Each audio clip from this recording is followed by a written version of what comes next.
Carpetbagger, in the United States, a derogatory term for an individual from the North who relocated to the South during the Reconstruction period in 1865 to 1877, following the American Civil War.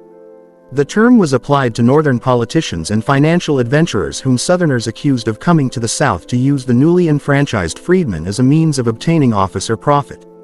Literally describing an unwelcome stranger with no more property than could be carried in a satchel carpetbag, the epithet later came to refer to anyone perceived as an interloper who came to a region to exploit it against the wishes of the inhabitants.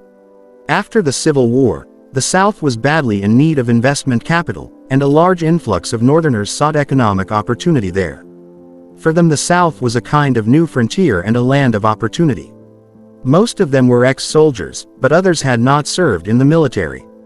Many were drawn by the promise of quick fortunes it was said it could be made by raising cotton. Some bought land, and some leased it. Others invested in businesses or banks.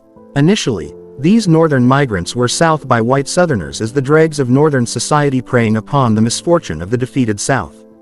In fact, most of the Northern migrants came from middle-class backgrounds. It is likely that the actions of most of them were motivated by a combination of the pursuit of personal advancement and a desire to participate in the process of transforming the South from a slavery-based society to a more egalitarian one.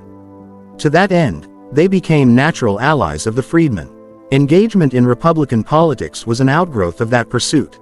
1 year of residence in a state in the Reconstruction South brought the right to vote and hold office, and many transplanted Northerners then ran for and held political office, especially representing largely black constituencies.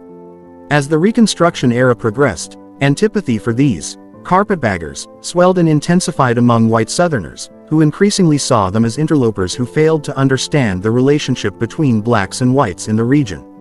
Republican-led racially integrated Reconstruction state legislatures were long and widely portrayed as corrupt and incompetent, but, though corruption was present in these legislatures, it was likely no more prevalent than in other 19th-century state governments. That Reconstruction state governments got into financial trouble was more likely due to their overspending resulting from efforts to revive the economies under bankrupt post-war governments and to fund educational and other public institutions than to an abnormal level of attempts at personal enrichment through corruption. It's been a pleasure to be with you. Thank you for watching this history video and don't forget to subscribe if you love history. See you in the next video.